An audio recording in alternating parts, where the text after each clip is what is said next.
Bismillahirrahmanirrahim. Assalamualaikum warahmatullahi wabarakatuh.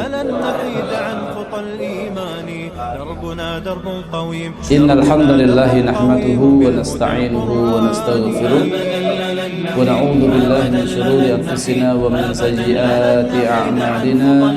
May yahdihillahu fala mudilla lahu wa may yudlil fala hadiya lahu. Asyhadu an la ilaha illallah wahdahu la syarika lah wa asyhadu anna Muhammadan abduhu wa rasuluhu la nabiyya wa la rasula ba'dah. Usikum wa iyaya nafsi bitaqwallah faqad fazal mu'minuna al-muttaqun haitsu qala ta'ala fi kitabihil karim. A'udzu billahi minasyaitonir rajim. Bismillahirrahmanirrahim. Ya ayyuhalladzina amanu taqullaha haqqa tuqatih wa la tamutunna illa wa antum muslimun. Wa qala ya ayyuhalladzina amanu taqullaha wa qulu qawlan sadida yuslih lakum a'malakum wa yaghfir lakum dhunubakum wa man yuti'illaha wa rasulahu faqad faza fawzan 'azima. Wa qad qala Rasulullah sallallahu alaihi wasallam fi hadisihi asy-syarif, ittaqillaha haitsu ma kunta wa atbi sayyi'atal hasanata tamhuha wa khaliqin nasa bi khuluqin hasanin. Allahumma salli wa sallim wa barik ala nabiyyina wa habibina wa qudwatina Rasulillah Muhammadin sallallahu alaihi wasallam wa ala alihi wa ashabihi ajma'in. Amma ba'd. Ma'asyiral muslimin, Bapak-bapak, Ibu-ibu, jamaah kajian Kamaru, kajian malam Rabu yang semoga senantiasa dirahmati dan dimuliakan Allah Subhanahu wa taala.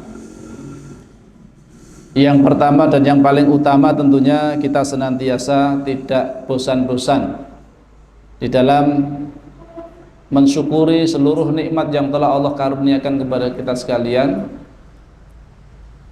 yang mana dengan nikmat-nikmat yang sudah Allah karuniakan kepada kita tersebut, alhamdulillah di malam hari ini Allah mudahkan kita, Allah berikan ringan di dalam melangkahkan kaki kita untuk menghadiri satu majelis yang insya Allah majelis yang mengundang keberkahan, majelis yang mengundang rahmat dari Allah Subhanahu wa taala, majelis yang mudah-mudahan bisa meningkatkan dan menyuburkan iman kepada kita sekalian.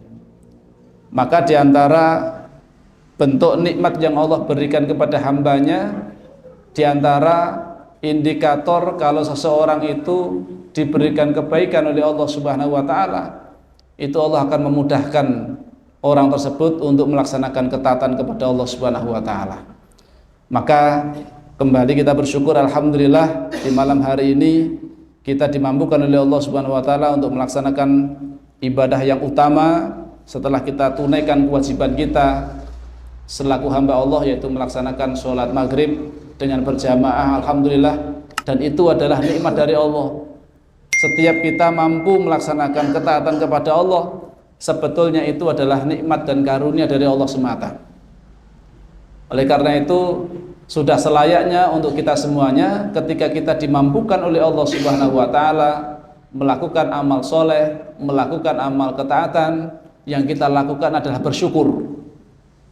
Karena sejatinya yang bisa atau yang menjadikan kita itu mampu melaksanakan ibadah, melaksanakan ketaatan, itu sebetulnya adalah karunia dan nikmat Allah semata. La haula wala quwata illa billah. Tidak ada daya dan upaya, tidak ada daya dan kekuatan, melainkan hanya dari Allah Subhanahu wa taala. Itu untuk menjadikan kita itu semakin tawadhu, tidak menjadikan kita semakin ujub dengan amal yang barangkali sudah kita lakukan. Barangkali kita sudah melazimi sholat jamaah, sudah melazimi kajian di berbagai tempat, itu mestinya yang kita lakukan semakin tawadhu, semakin khudu, bukan semakin merasa ujub, merasa bangga dengan amal kita. Karena kalau itu sudah menjangkiti hati kita, naudzubillahi min dzalik, itu sebetulnya adalah penyakit di dalam hati kita.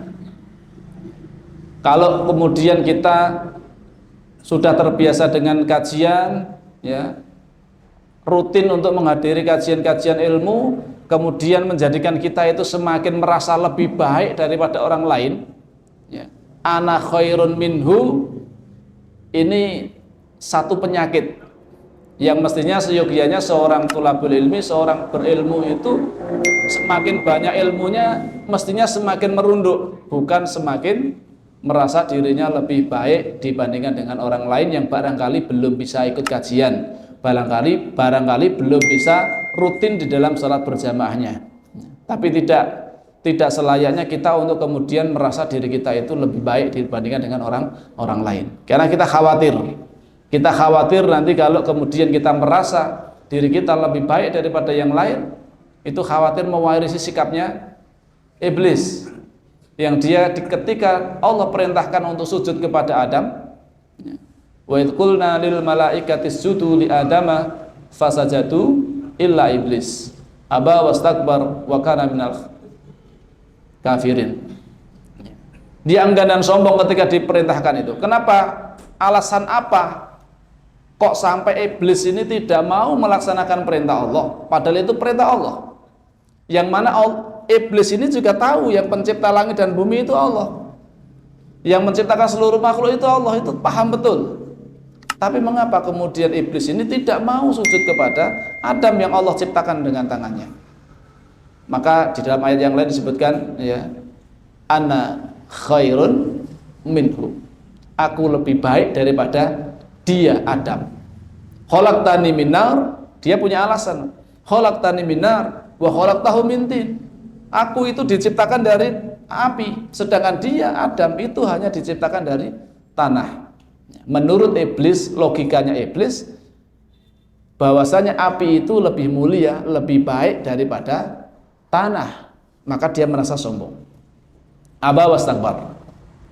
Ini penyakit yang mesti harus kita hindari. Setiap muslim harus menghindari sikap yang semacam itu, entah itu takabur, entah itu yang ujub, ya. Ujub itu berbangga dengan amalnya, merasa amal kita mungkin sudah banyak, kemudian merendahkan orang lain, kemudian kita menganggap diri kita lebih baik daripada orang lain. Na'udzubillahi min dzalik. Maka hadirnya kita dalam satu majelis ilmu seperti ini mestinya menjadikan, ya, kita itu lebih tawadhu, ya, lebih kemudian menganggap diri kita itu, ya, bukan kemudian yang paling baik, ya, tapi kita merasa, ya, bahwasanya kita semuanya, ya, itu perlu terus meningkatkan kualitas iman kita kepada Allah Subhanahu wa taala.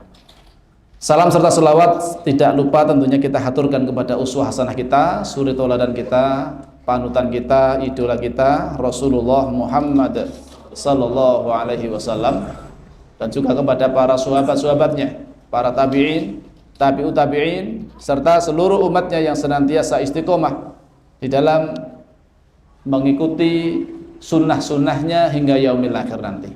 Dan mudah-mudahan kita semuanya termasuk di antara umat Rasulullah sallallahu alaihi wasallam yang kelak mendapatkan syafaat beliau di yaumil qiyamah nanti, dan mudah-mudahan kita berkesempatan untuk berjumpa dengan Rasulullah dan kemudian bersama dengan Rasulullah masuk ke dalam jannahnya Allah Subhanahu wa taala. Amin Allahumma amin.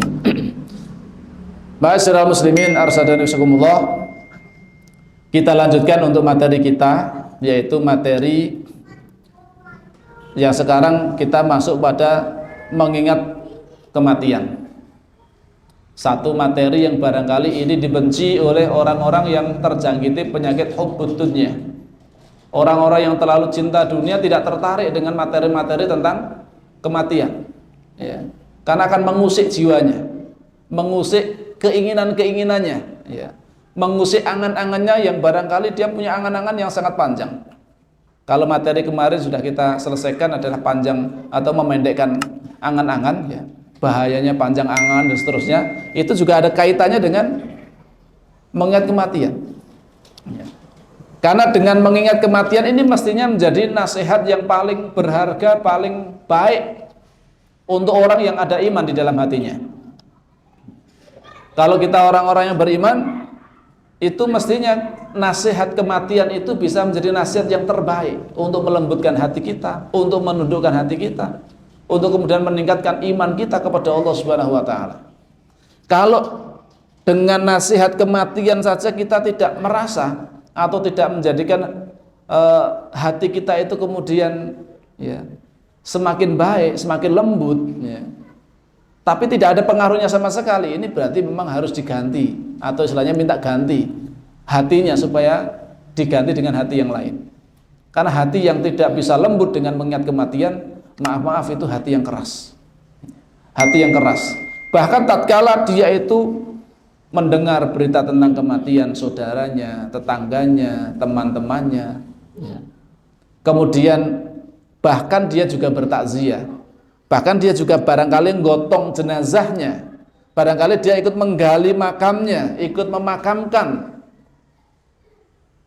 jenazah, akan tapi hatinya tidak ada pengaruh sama sekali, tidak, istilahnya tidak menjadikan hatinya itu semakin lembut, biasa saja. Ini menandakan bahwasanya hatinya sedang keras di situ. Karena kalau orang tidak bisa merasakan apa istilahnya nasihat dari nasihat kematian, mestinya dia itu apalagi gotong jenazah, dia memasukkan ke dalam liang kubur, mestinya dia mengambil pelajaran. Hari ini barangkali kita yang menggotong jenazah, hari ini barangkali kita yang memasukkan jenazah ke lubang kubur, bisa jadi besok giliran kita. Terus kemudian dia akan berpikir, kalau orang yang beriman, terus persiapan apa yang sudah saya siapkan untuk menghadapi hari itu ketika saya digotong, diantarkan ke kuburan, dimasukkan ke dalam liang lahat sendirian di situ. Kira-kira bekal saya sudah mencukupi atau belum? Nah, ini kan mestinya menjadi bahan perenungan ketika kita itu bertakziah, kita itu kemudian mengurus jenazah dan seterusnya. Karena itu menjadi nasihat yang terbaik mestinya. Tapi kalau dengan kematian pun kita tidak ada tergerak sama sekali, ya.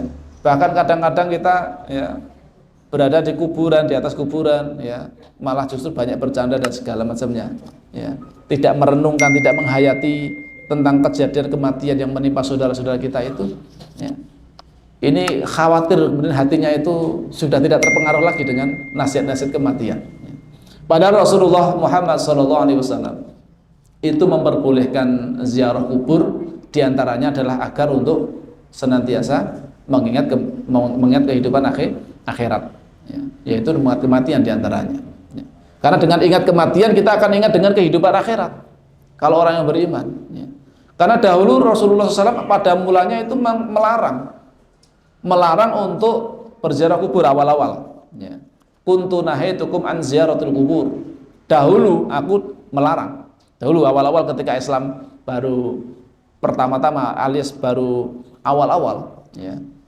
Ini beliau pernah melarang untuk ziarah kubur. Kuntu nahaitukum an ziyaratul kubur. Dahulu aku pernah melarang kalian untuk ziarah kubur.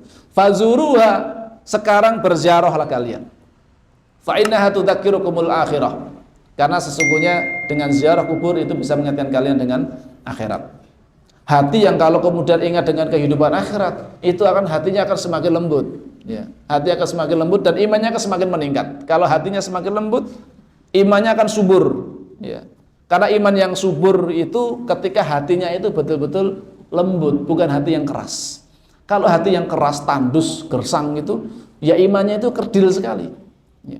Ibarat tanaman ya juga seperti itu. Tanaman yang kemudian tanahnya itu tanah seperti padas segala macamnya, ya sulit tanaman itu untuk tumbuh besar seperti apa itu subur, sulit.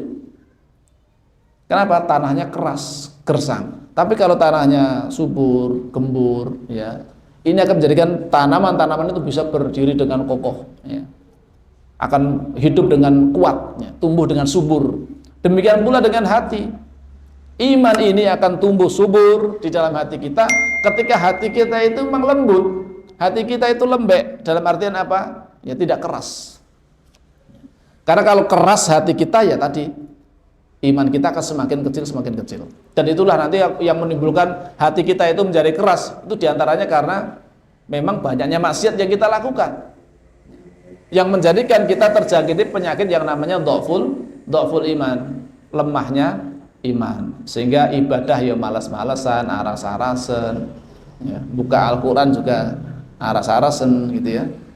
Itu karena apa? Ada penyakit dalam hati kita ya. Maka segera kalau kita menyadari kita sedang terjangkiti dhaful iman atau lemahnya iman, maka segera diterapi. Di antara terapinya apa? Selain taklim seperti ini ya, di antaranya kita juga banyak mengingat kematian ya. Karena dengan mengingat kematian ya, kita akan menyadari apa yang kita upayakan ini selama ini di dunia yang kita lakukan seperti ini ya, ya ini hanya sementara atau sebentar ya. Sedangkan kehidupan akhirat nanti adalah kehidupan yang sesungguhnya. Ikhwan fiddin arsyadakumullah ya.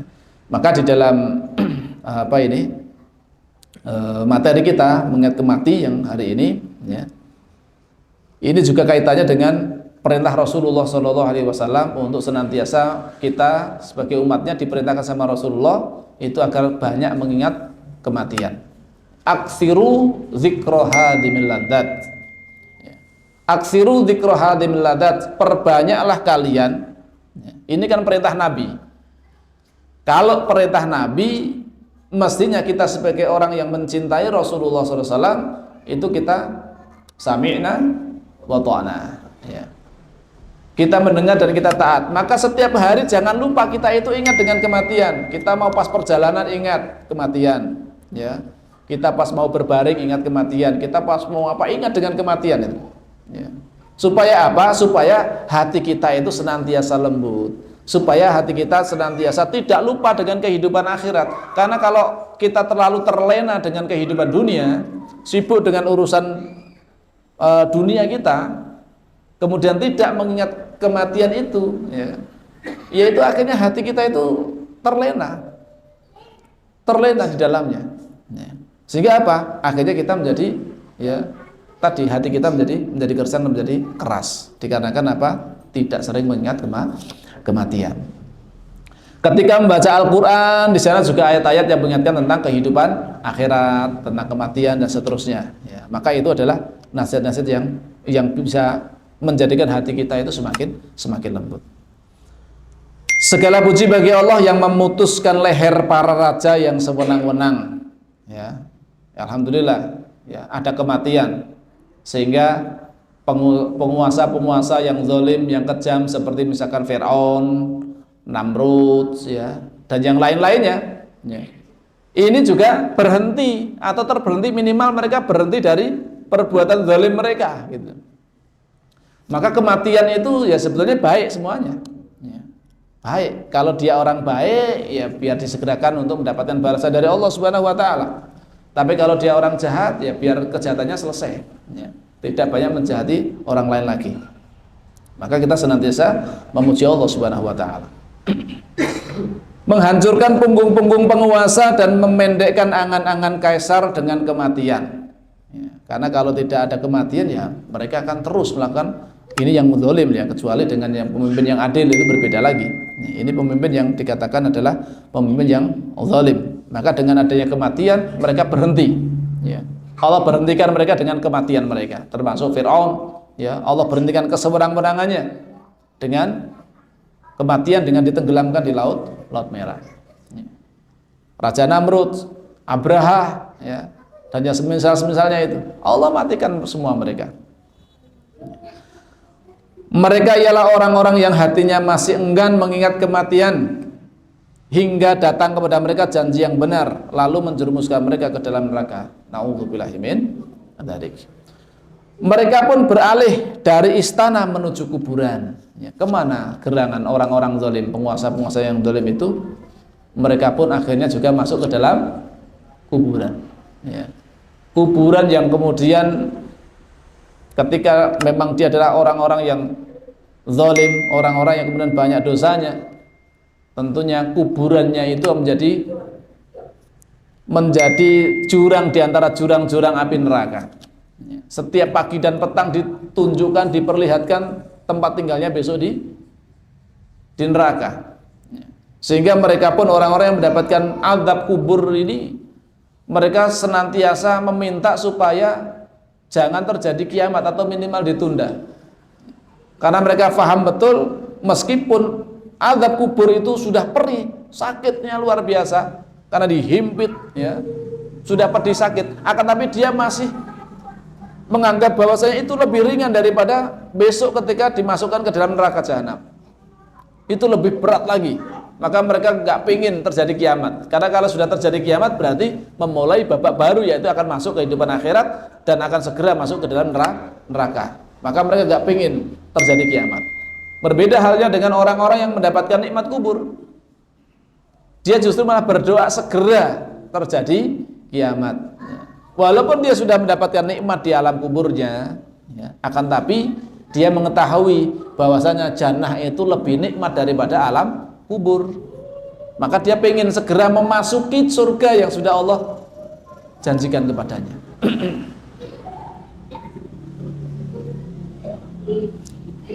Terangnya buayan menuju gelapnya liang lahat, bermain-main dengan selir dan budak menuju penderitaan cacing dan serangga. Menikmati makanan dan minuman menuju timbunan debu, ramainya pergaulan menuju sepinya kesendirian, dan tempat pembaringan yang lembut menuju tempat pembaringan yang menyakitkan. Lihatlah apakah mereka menemukan pelindung dari kematian dan bisa membuat tabir darinya. Perhatikanlah, adakah kamu melihat seorang dari mereka, atau kamu dengar suara mereka yang samar-samar? Mereka sudah tidak terdengar lagi. Orang-orang yang tadinya barangkali kehidupannya serba glamor, serba mewah hidupnya dan segala macamnya, ya, dengan kesewenang-wenangannya, tiba-tiba mereka sudah dimasukkan ke dalam liang lahat, ya sudah tidak terdengar lagi.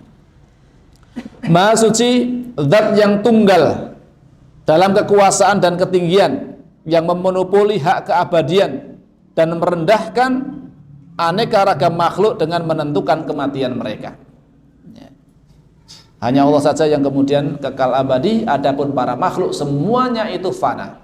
Termasuk kita semuanya juga akan pasti mengalami yang namanya kematian. Itu sesuatu yang pasti.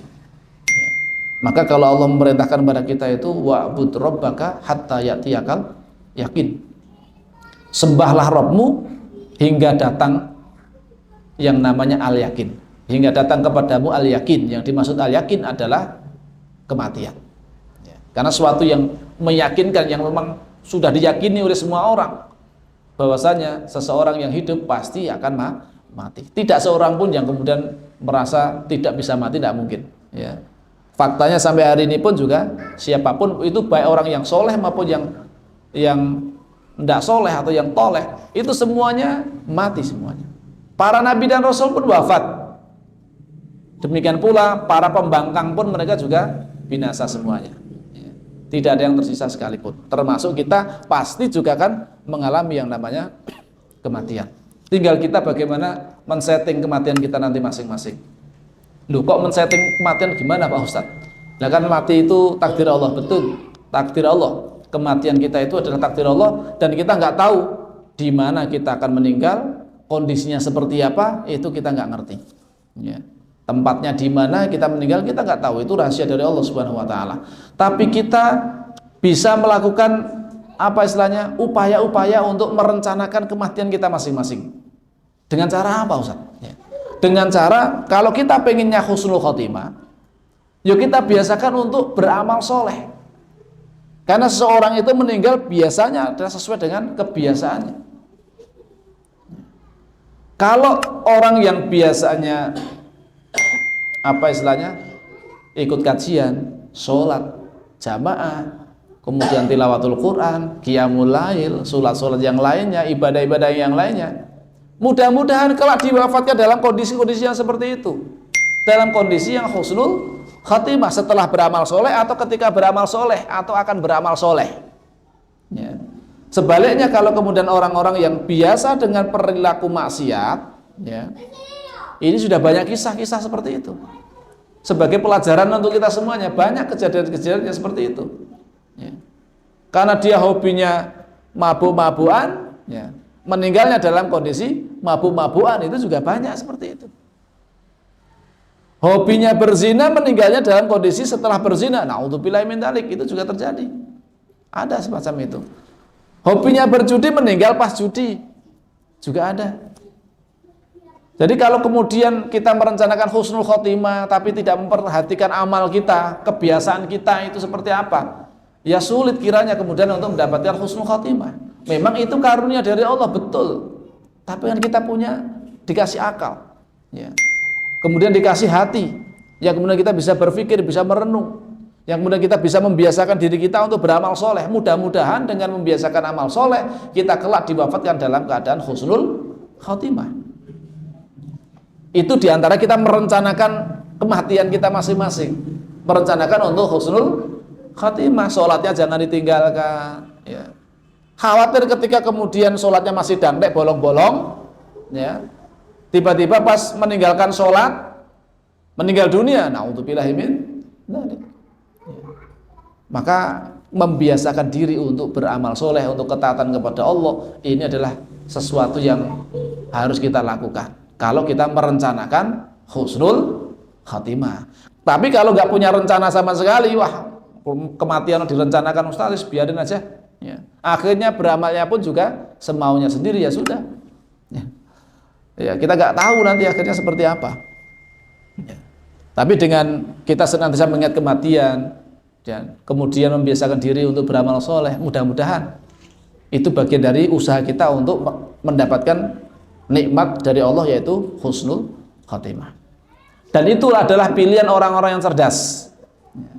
Orang-orang yang cerdas menurut Rasulullah, ketika beliau ditanya, ayyul mu'minina afdal ya Rasulullah, orang mukmin mana yang paling afdal wahai Rasulullah, yang terbaik itu siapa ya Rasul?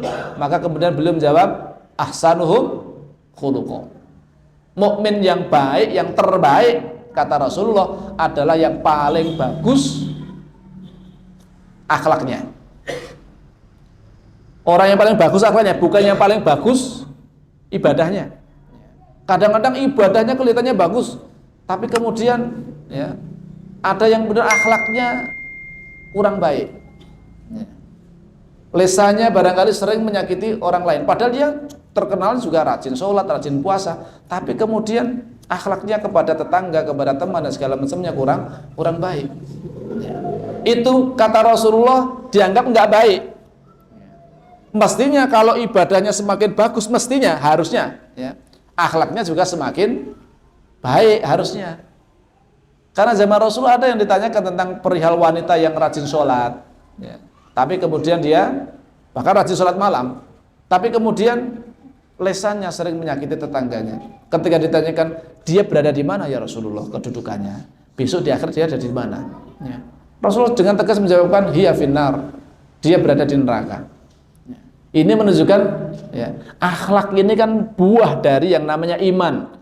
Buah dari iman akan melahirkan ibadah, ya, melahirkan ibadah, kemudian melahirkan akhlak yang baik. Mestinya begitu, ya.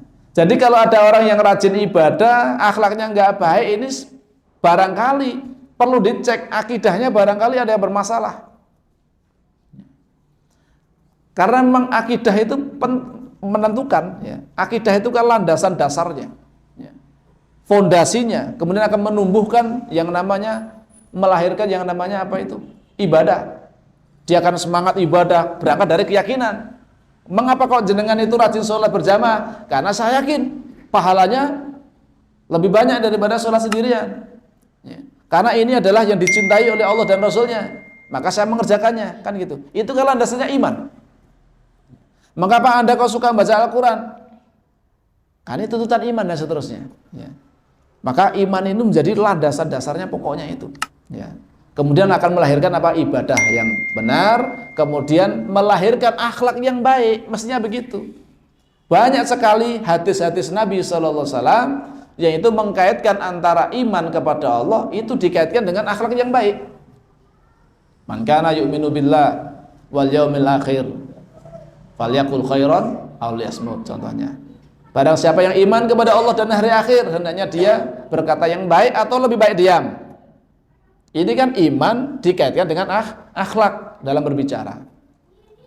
Man kana yu'minu billahi wal yaumil akhir falyukrim jarahu. Barang siapa iman kepada Allah dan hari akhir, hendaknya dia muliakan tetangganya. Maka kalau seorang mukmin yang baik itu kepada tetangga-tetangga dekatnya dia mesti baik. Seorang yang kemudian sudah ikut kajian bertahun-tahun mestinya kepada tetangganya juga semakin baik harusnya. Itu buah dari kemudian keimanan yang selama ini kita pelajari. Man kana yu'minu billahi wal yaumil akhir falyukrim dhaifahu. Barang siapa iman kepada Allah dan hari akhir, hendaknya dia muliakan tamunya. Ini kan Rasulullah mengkaitkan antara iman kepada Allah dan hari akhir dikaitkan dengan buahnya, yaitu akhlak yang baik. Mestinya begitu.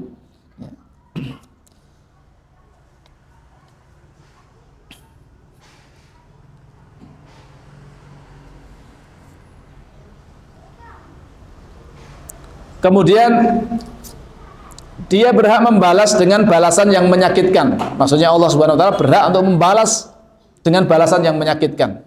Baginya ditujukan rasa syukur di langit dan di bumi, serta baginya segala puji di dunia dan di akhirat. Sholawat dan salam semoga juga terlimpahkan kepada Nabi kita Muhammad sallallahu alaihi wasallam yang mempunyai mukjizat-mukjizat lahir dan tanda-tanda kekuasaan yang berkilau, serta keluarga dan para sahabatnya.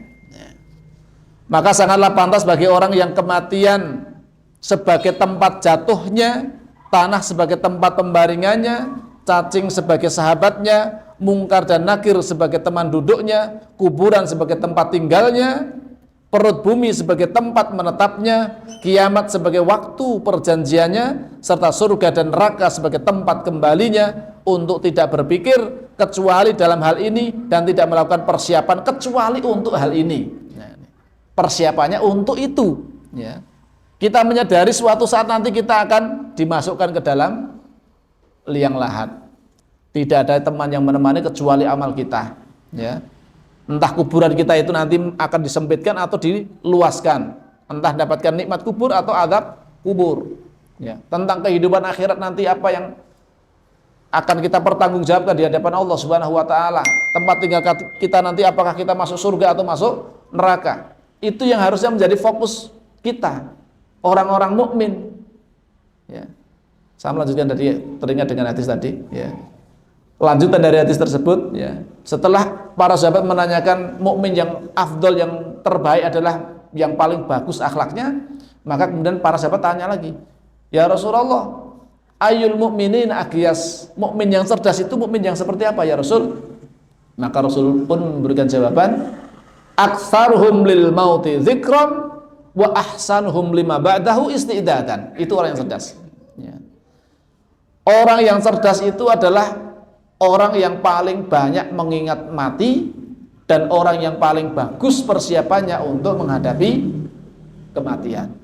Itu orang yang cerdas, ulaikal aqyas. Mereka itu adalah orang-orang yang cerdas, ya. Maka mestinya kita orang-orang yang mukmin, orang-orang yang beriman dengan kehidupan akhirat, itu kita fokus kita ke sana, ya. Apa yang kita lakukan di dunia ini adalah untuk ke sana nanti. Maka kita mau jadi apapun, profesi apapun, ya, aktivitas apapun, monggo silahkan, ya. Karena ini nggak mengenal ini orang kaya atau orang miskin atau menjadi pejabat atau bukan, itu nggak ada urusan dengan itu. Semuanya akan mati dan semua akan menghadapi kehidupan akhirat nanti. Semua, baik yang iman maupun yang kafir, semua kembali kepada akhirat. Dan di sana ada dua tempat tinggal terakhir saja. Cuman ada dua pilihan. Kalau nggak di surga berarti ada di neraka. Cuman itu aja pilihannya, nggak ada yang lain. Dunia hanya sebentar, hanya sementara, sedangkan akhirat itu kekal abadi. Nikmatnya nggak ada bandingannya, ya. Allah itu punya 100 rahmat. Satu aja yang diturunkan di dunia, 99 rahmatnya masih disimpankan untuk kehidupan akhirat nanti, untuk di surga nanti. Cuman satu rahmat yang diturunkan di dunia, itu manusia saling berkasih sayang, binatang buas tidak memangsa anaknya sendiri, ya. Manusia saling berkasih sayang, semuanya saling berkasih sayang. Itu baru satu rahmat yang Allah turunkan di dunia. 99-nya masih disimpan nanti untuk orang-orang mukmin di surga. Itu sudah seperti itu dahsyatnya satu rahmat Allah di dunia ini, ya. Nikmatnya nggak ada bandingannya, ya. Perumpamaan antara dunia dengan akhirat, ya. Jadi kan kalau pas lagi piknik atau pas rehla, ya, ke pinggir pantai, sempatkan untuk merenung, ya. Masukkan jari panjenengan ke dalam lautan yang luas itu, kemudian diangkat, kira-kira berapa tetes yang bisa jenengan hasilkan dari tetesan-tetesan yang tangan jari jenengan yang jenengan celupkan itu. Itulah perumpamaan nikmat di dunia, itulah perumpamaan kehidupan dunia, aja segitu, itu aja beberapa tetes. Sedangkan akhirat itu seperti samudra yang luas, tak terbatas itu. Masya Allah. Maka sungguh kemudian sangat mengherankan sekali, kemudian kita rela kemudian sampai menghalalkan berbagai macam cara hanya untuk mendapatkannya beberapa tetes yang sedikit tadi. Kita meninggalkan samudra yang luas dengan banyaknya itu. Ini kan mengherankan. Makanya Rasulullah menyebutkan orang yang cerdas itu orang yang banyak ingat kematian dan persiapan untuk menghadapi kematian. Itu yang cerdas. Karena tahu dunia ini ya sementara. Sebentar lagi akan kita tinggalkan. 60 tahun, 70 tahun itu bukan waktu yang panjang, waktu yang pendek. Gitu. Barangkali kita sudah berkepala 4. Termasuk saya sudah berkepala 4, gitu. Berkepala 5, ada berkepala 6. Ini fokus kita mau kemana kalau tidak segera berfokus pada kehidupan akhirat kita. Nah, apakah kemudian kita melupakan dunia? Ya bukan. Ingat kematian itu bukan dalam rangka untuk meninggalkan dunia. Tetap kewajiban kita ya, mencari rezeki yang halal itu juga harus dilakukan. Bukan kemudian terus duduk di masjid terus, ya itu juga salah juga. Islam tidak mengajarkan seperti itu juga. Seimbang. Yang pada intinya jangan sampai kemudian dunia ini menipu kita, jangan sampai dunia ini kemudian menjadikan kita itu lupa dengan kehidupan akhirat yang itu ada kehidupan yang sesungguhnya, kehidupan yang kekal abadi, yang mana di situ nasib kita nanti ditentukan. Ya. Surga dan nerakanya besok di akhirat itu ditentukan kehidupan kita yang sekarang ini di dunia ini, walaupun hanya sebentar, tapi itu sangat menentukan. Ya. Maka nasihat saya kepada kita semuanya, ya bersabar. Hidup di dunia itu harus banyak sabarnya. Sabar untuk melaksanakan ketaatan kepada Allah, melazimi amal soleh. Itu kalau nggak sabar ya malas. Bangun malam-malam pas dingin-dinginnya, ya, untuk menghadap pada Allah, sholat malam, sholat berangkat ke masjid, sholat subuh berjamaah, itu berat. Kalau tidak diiringi dengan iman itu berat. Ya. Maka kita saksikan bagaimana masjid-masjid rata-rata pengisinya, penghuninya kalau subuh rata-rata orang-orang yang sudah menikah semua, rata-rata ya, rata-rata sudah mbah-mbah, sudah tua-tua ya. Terus pemuda-pemudanya kemana ini? Ini kadang-kadang itu jadi PR itu. Pemuda nggak kelihatan di masjid kadang-kadang ya. Kalau maghrib full semua, mulai dari anak-anak ya sampai orang dewasa ada, tapi kalau subuh itu baru kelihatan. Subuh itu baru kelihatan siapa yang betul-betul memang berkualitas ya, menghadiri subuhnya itu. Sabar ya untuk melaksanakan ketaatan pada Allah, sabar untuk meninggalkan maksiat, untuk tidak maksiat kepada Allah, itu butuh sabar betul, rem betul ya. Kalau nggak direm hawa nafsu kita itu, nggak dicegah hawa nafsu kita pengennya itu berbuat maksiat, maka kita sabar betul untuk tahan ya. Kemudian yang ketiga, sabar untuk menghadapi musibah atau ujian yang Allah berikan kepada kita sekalian. Mudah-mudahan dengan seperti itu bekal sabar kita ya, karena hidup di dunia juga hanya sementara. Kalau toh sakitnya nggak lama, sekalipun nikmatnya pun juga tidak lama ya, itulah dunia. Nggak ada nikmat itu kok sampai nikmat terus, ya nggak ada. Kadang-kadang juga sakit juga ya, kadang-kadang juga sedih juga. Itu kehidupan dunia seperti itu ya. Sudah jenengan rasakan semuanya lah ya. Nikmatnya kayak apa ya sudah jenengan rasakan semua, pedihnya juga kayak gitu aja. Ada batasnya. Nikmatnya ada batasnya, sengsaranya pun juga ada batasnya, ada akhirnya. Kalau pengen nikmat yang gak terbatas, besok di jannah. Maka kita bersabar di dunia ini ya, dengan ketaatan kepada Allah untuk meninggalkan maksiat. Yang mudah-mudahan dengan berbekal seperti itu Allah akan memuliakan kita, akan dimasukkan ke dalam jannahnya Allah Subhanahu wa taala. Amin Allahumma amin. Barangkali itu dulu yang kita sampaikan. Sudah masuk waktu adzan, kita tunaikan kewajiban kita selaku hamba Allah untuk melaksanakan sholat isya dengan cara berjamaah ya. Dengan isya berjamaah itu disebutkan Rasulullah itu seperti kaqiyami nisfil lail, seperti kita sholat separuh malam. Ini keutamaan yang luar biasa. Sholat berjamaah di masjid, sholat isya ya dicatat seperti seolah-olah sholat separuh malam. Nanti kalau besok subuh, insya Allah mudah-mudahan bangun subuh jamaah itu dianggap seperti sholat atau dicatat seperti sholat semalam suntuk. Ini kan keutamaan yang luar biasa. Maka jangan tinggalkan sholat berjamaah di masjid. Wallahu a'lam bishawab. Kita akhiri kajian kita di malam hari dengan doa kafaratul majelis. Subhanakallahumma wa bihamdika asyhadu an la ilaha illa anta astaghfiruka wa atubu ilaik. Assalamualaikum warahmatullahi wabarakatuh.